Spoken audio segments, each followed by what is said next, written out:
Você já parou para pensar como o medo paralisa as pessoas?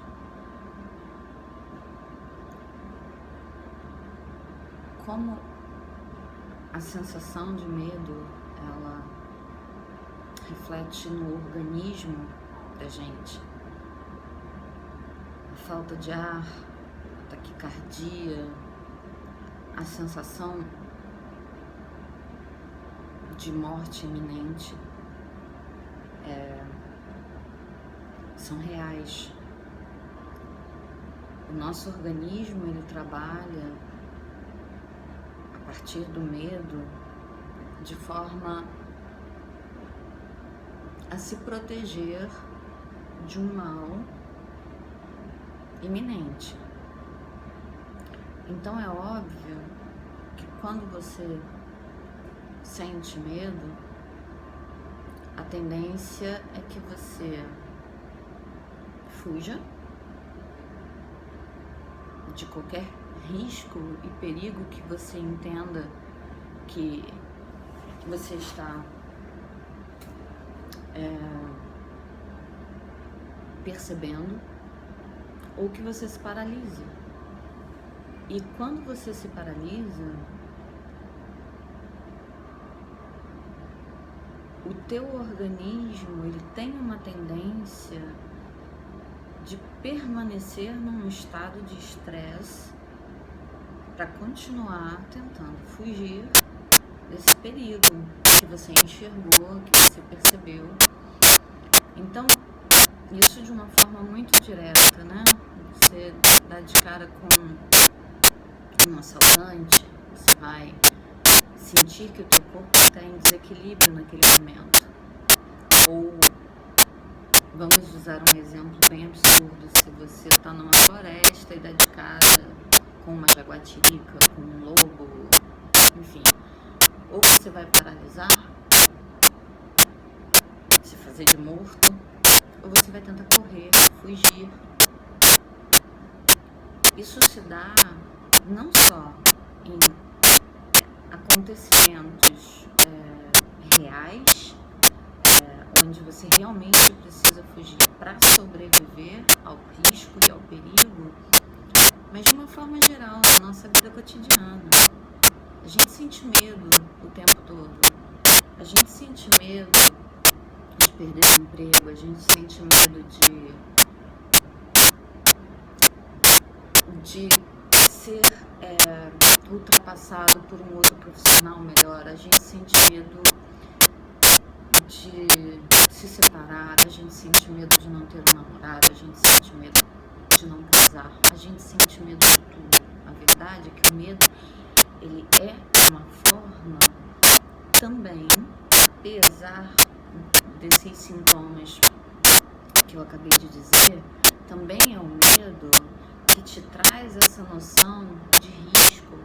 Então, é importante que você sinta medo para você conseguir fugir de determinadas situações, se defender de determinadas situações. Então, o medo, ele está constante em todos os momentos da nossa vida.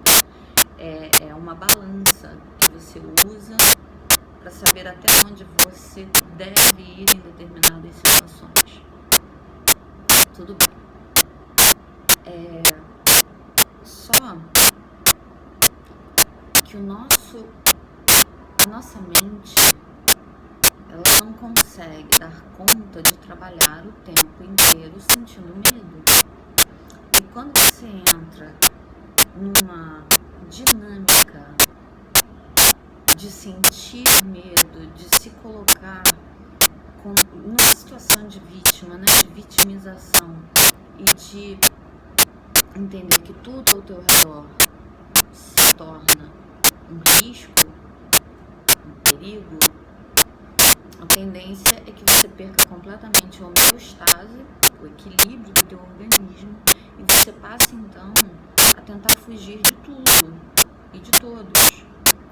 Então o medo, ele tanto pode servir como uma forma de você entender o mundo e saber o que é bom para você e o que não é, como ele pode funcionar, na verdade, de forma negativa, te paralisando com relação a esse mesmo mundo. Então, às vezes, as pessoas que se encontram num estado de estresse profundo, elas acabam sendo extremamente prejudicadas pela sensação de risco iminente o tempo todo. As pessoas passam a ser um risco, os acontecimentos, uma ida ao supermercado, uma ida à padaria, a ida ao trabalho, isso tudo passa a ser enxergado como algo que possa trazer um risco à minha vida. Então, o medo que paralisa a gente, ele é nocivo para o nosso organismo. Ele acaba funcionando como uma toxina, sabe? Como um veneno dentro do nosso organismo. E a verdade é que ele não faz bem. Não só a nossa mente, mas ao nosso corpo, por conta dos hormônios que esse estresse libera. São hormônios que não têm que ser liberados o tempo inteiro de forma desmedida pelo nosso organismo. E quando a gente está com medo, a tendência é que a gente esteja em estado de alerta o tempo inteiro. Por que eu estou dizendo isso tudo, né? Falei, enfim. Porque a gente sente muito medo hoje em dia de tudo. E eu não estou falando só de ir à rua, sair de casa para trabalhar, pegar o meu carro e ir trabalhar. A gente acaba sentindo muito medo de se relacionar com o outro. Porque aquilo que eu falei um pouco atrás ali, sobre o fato de que você acaba sentindo medo dos outros, que as próprias pessoas se tornam um risco, um perigo, de forma inconsciente, quando você está paralisado pelo medo, você acaba enxergando as pessoas como um perigo. Se as pessoas se tornam um perigo, se a gente pensar de uma forma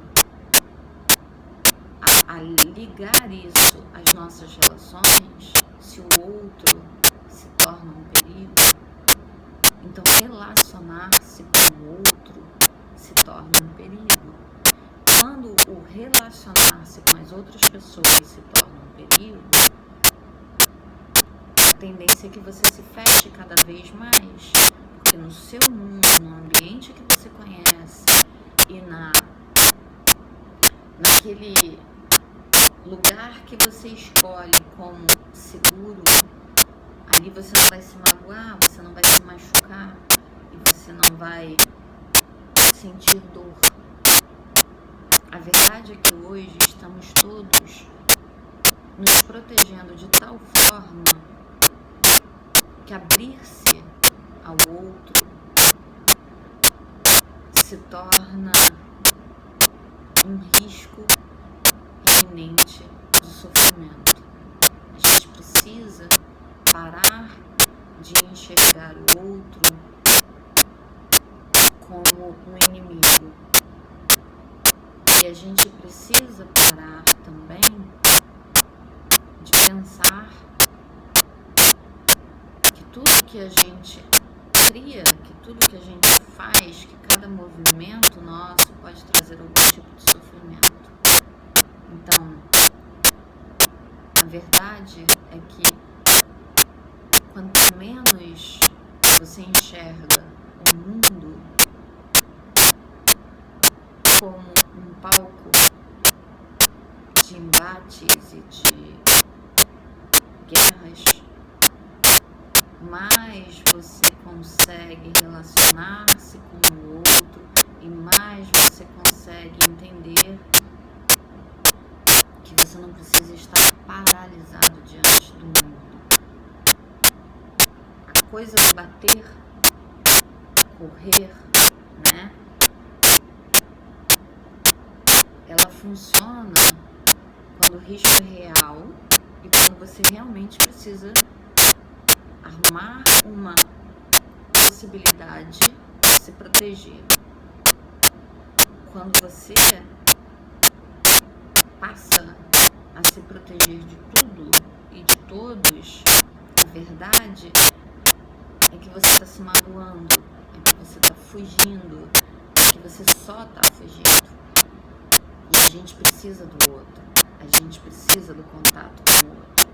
A gente não consegue viver de forma isolada.